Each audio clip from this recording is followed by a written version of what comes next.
Hello everyone, welcome to my channel. मैं महेश राय स्वागत करता हूं आपका अपने चैनल में। कल तक हमने 100 तक क्वेश्चन कर लिए थे, तो चलिए आगे चलते हैं।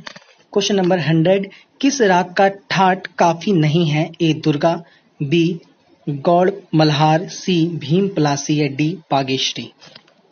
ये कल का लास्ट प्रश्न था और इसका जो सही आंसर था वो था दुर्गा। ठीक है, इसका सही आंसर दुर्गा है। चलिए आगे चलते हैं। थोड़ा जूम कर देता हूं ताकि आप सबको अच्छे से दिखे। क्वेश्चन नंबर 101, गोहर जान का उपनाम क्या है? ए दरसपिया, बी छगन पिया, सी सगुन पिया या डी प्रेम पिया।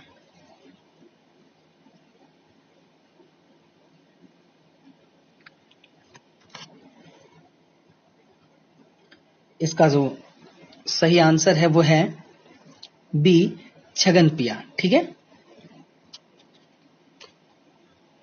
आगे चलते हैं। क्वेश्चन नंबर 102, पंचम की आंदोलन संख्या है? ए 320, बी 360, सी 300 या डी 270।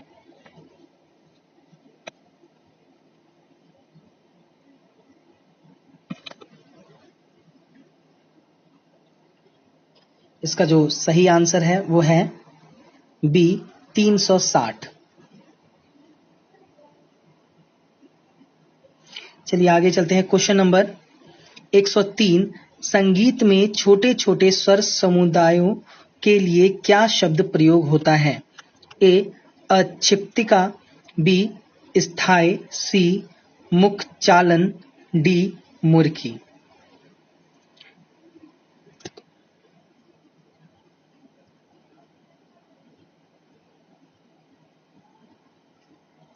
इसका सही आंसर है बी स्थाई। लेकिन इस प्रश्न में थोड़ा सा इसका आंसर में दे रखा है बी स्थाई, लेकिन इसका स्थाई नहीं होना चाहिए। संगीत में छोटे छोटे स्वर समुदायों के लिए क्या शब्द प्रयोग किया जाता है, तो इसमें कंफ्यूजन है। इसको हम डाउट में ही रखते हैं और फिर बाद में इसका मैं अच्छे से आपको बताऊंगा देख के, थोड़ा रिसर्च करके आप भी बताना। और क्वेश्चन जब भी आप कुछ कमेंट करके बोलते हो ना, तो फिर आप प्रॉपर बोला करो। आप सीधे लिख दोगे मुख चालन या अक्षिप्तिका लिख दोगे तो फिर समझ में नहीं आता है ना। पूरा प्रश्न थोड़ा लिख दिया करो जिसे समझ में आ जाए, ये आप कहना चाहते हो। क्वेश्चन नंबर 104, स्टाफ नोटेशन में भारतीय एक ताल से मिलने वाली लय को क्या कहते हैं? A simple duple time, B simple triple time, C simple quadruple time, D compound time.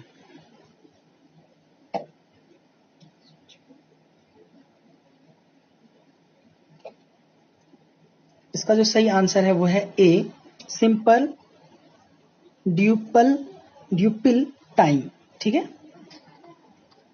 चलिए आगे चलते हैं। क्वेश्चन नंबर 105,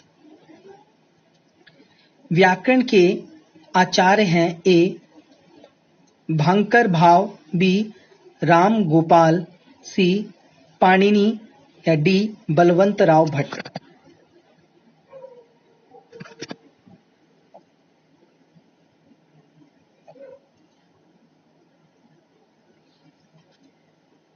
इसका जो सही आंसर है वो है सी पाणिनि।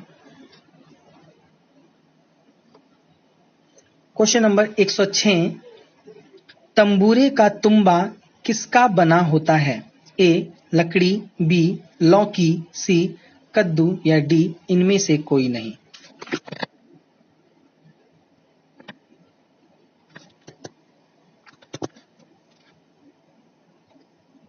इसका जो सही आंसर है वो है बी लौकी का बना होता है। तंबूरे का जो तुम्बा होता है वो लौकी का बना होता है। ये प्रश्न इंपॉर्टेंट है काफी, क्योंकि ये बहुत बार पूछा जाता है। क्वेश्चन नंबर 107, वैदिक काल में कला के लिए किस शब्द का प्रयोग होता था? ए उदार कला, बी रूपांतरित रूपांतमक कला, सी शिल्प या डी प्रतीकवादी कला।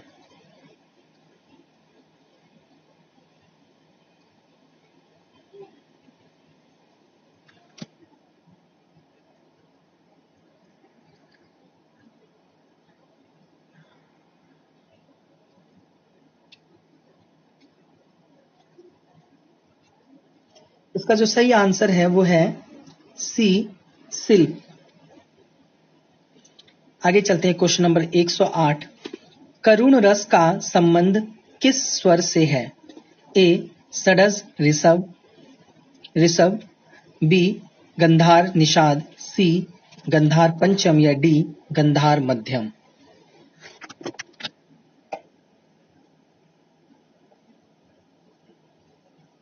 इसका जो सही आंसर है वो है बी गंधार निषाद।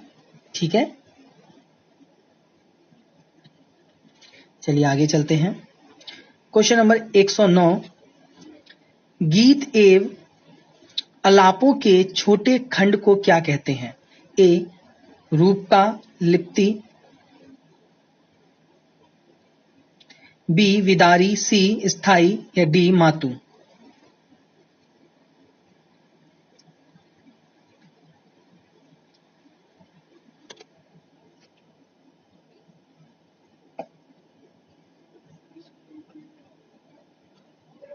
इसका सही आंसर है बी विदारी।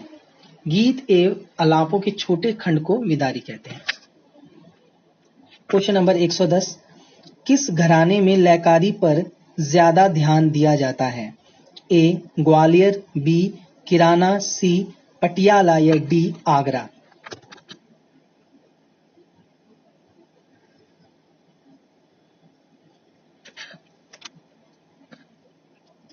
इसका सही आंसर है डी लयकारी पर आगरा पे ध्यान दिया जाता है काफी ज्यादा।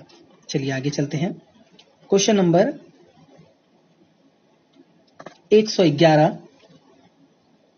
स्वर शब्द की व्याकरणगत उत्पत्ति का दर्शन किस ग्रंथ में सर्वप्रथम प्राप्त होता है? ए बृहदेशी, बी नाट्यशास्त्र, सी संगीत रत्नाकर या डी नारदीय शिक्षा।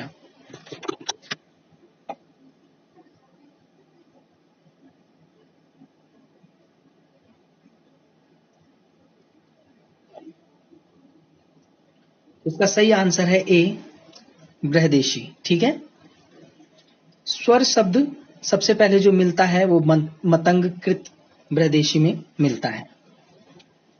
चलिए आगे चलते हैं क्वेश्चन नंबर 112 पे। वीणा के तार पर सर्वप्रथम स्वर स्थापना पद्धति किसने अपनाई? ए आहोबल, बी लोचन, सी व्यकंठमुखी या डी भरत।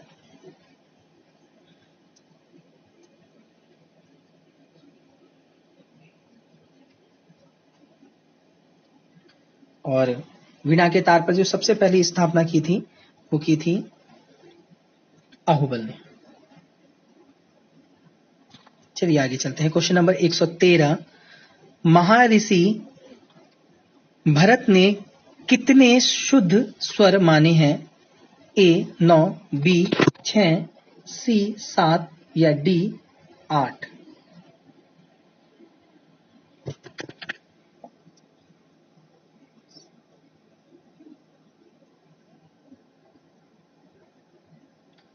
तो उन्होंने शुद्ध स्वर माने हैं 7।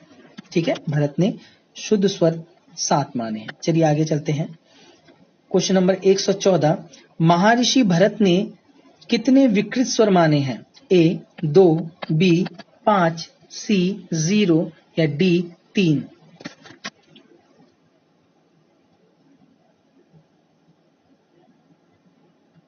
तो महर्षि भरत ने जो माने हैं विकृत स्वर वो 2 माने हैं। ठीक है, अंतर्गंधार और काकली निषाद, है ना। ये साधारण इन्होंने माने हैं, लेकिन विकृत की बात जब भी आएगी तो विकृत में भी वो गिना जाएगा। ठीक है, चलिए आगे चलते हैं। क्वेश्चन नंबर 115, प्राचीन समय में काकली निषाद किस श्रुति पर स्थापित था? ए 20, बी 22, सी 4 या डी 2?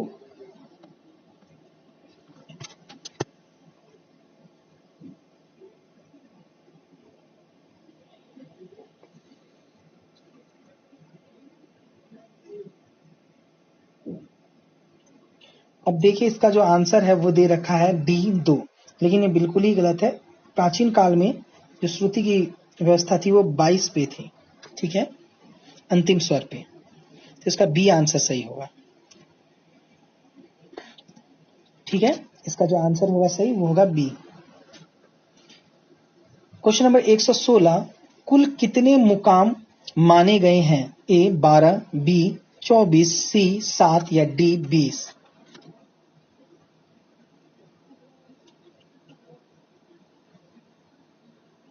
तो इसका जो सही आंसर है वो है ए 12। चलिए आगे चलते हैं। क्वेश्चन नंबर 117, महर्षि भरत ने 13वीं श्रुति पर किस स्वर को स्थापित किया? ए षडज, बी गंधार, सी मध्यम या डी पंचम?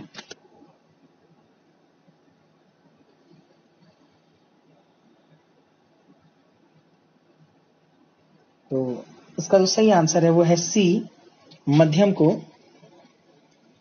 श्रुति पर स्थापित किया है, 13वीं श्रुति पर, ठीक है। क्वेश्चन नंबर 118, भरत ने सारना पद्धति में कितनी वीणाओं का प्रयोग किया? ए 4, बी 2, सी 3 या डी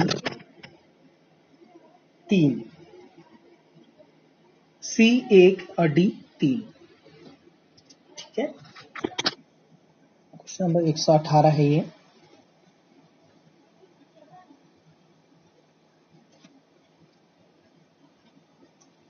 तो इन्होंने 2 वीणाओं का प्रयोग किया है।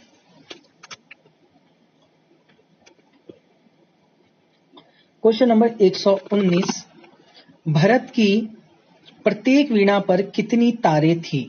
ए 9, बी 12, सी 7 या डी 15?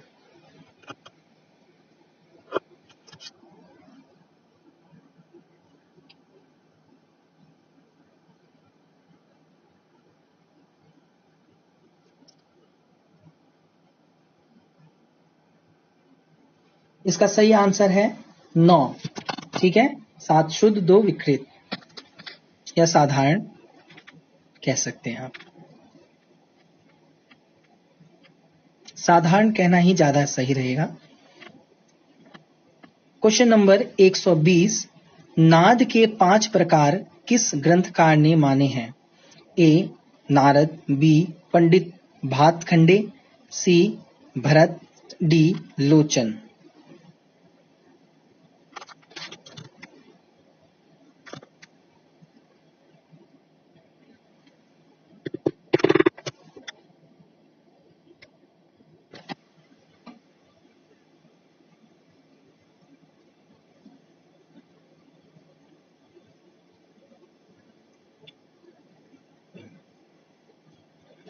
इसका जो सही आंसर है वो है ए नारद, ठीक है।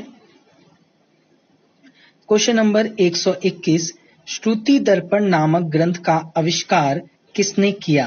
ए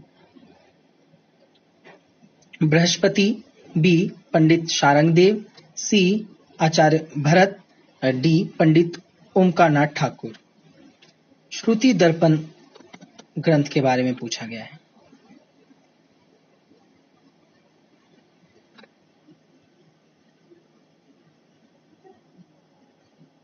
इसका जो सही आंसर है वो है आचार्य बृहस्पति, ठीक है।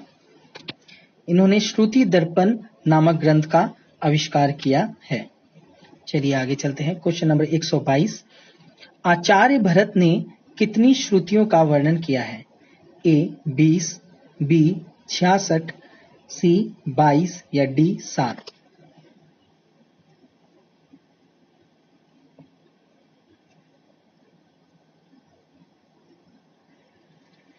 इसका सही आंसर है 22। ठीक है,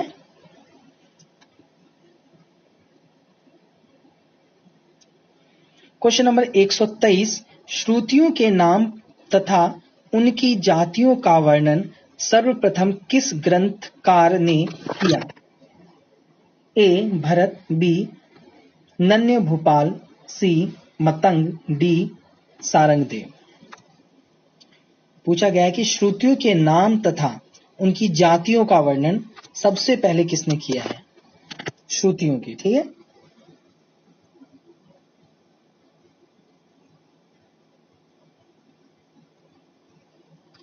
इसका सही आंसर है बी नन्य भूपाल ने।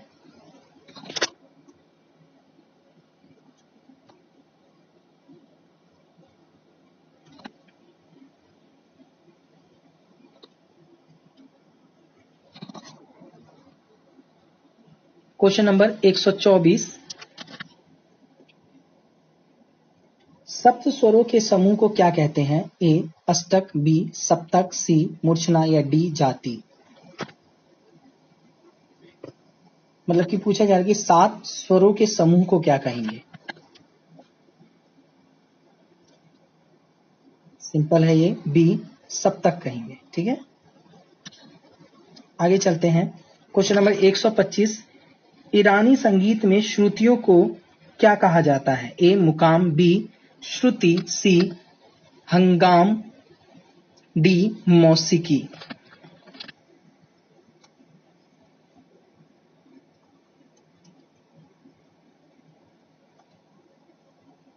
तो इसका जो सही आंसर है वो है सी हंगाम कहा जाता है। तो ये थे आज के हमारे 25 प्रश्न। मुझे उम्मीद है आप सभी को अच्छा लगा होगा। अच्छा लगा होगा तो चैनल को सब्सक्राइब कीजिए, लाइक कीजिए, बेल आइकन को प्रेस कीजिए। कोई भी प्रॉब्लम हो तो वो कमेंट करके आप पूछ सकते हैं। बाकी हमारे टेलीग्राम से भी आप जुड़ सकते हैं। टेलीग्राम का नाम है ऑल म्यूजिक एग्जाम। ठीक है, डिस्क्रिप्शन में मैंने उसका लिंक दे रखा है। एक बार और बता देता हूँ, ऑल म्यूजिक एग्जाम। ठीक है, तो आप डिस्क्रिप्शन में मैंने इसका लिंक दे रखा है, वहां से आपको जुड़ना है तो जुड़ सकते हैं। यहाँ पे जितनी भी गवर्नमेंट जॉब आती है, प्राइवेट जॉब आती है, सबके नोटिफिकेशन आपको मिल जाएंगे। बाकी बुक की जो भी पीडीएफ होती है वो आपको वहां तक मिल जाएगी और जितनी भी हेल्प हो सकती है आपकी की जाएगी। बाकी चैनल को आप शेयर जरूर करें, आपकी हेल्प हो रही है तो शेयर जरूर करना ना भूलें, शेयर जरूर करें। तो थैंक यू एवरीवन, जय हिंद, जय भारत।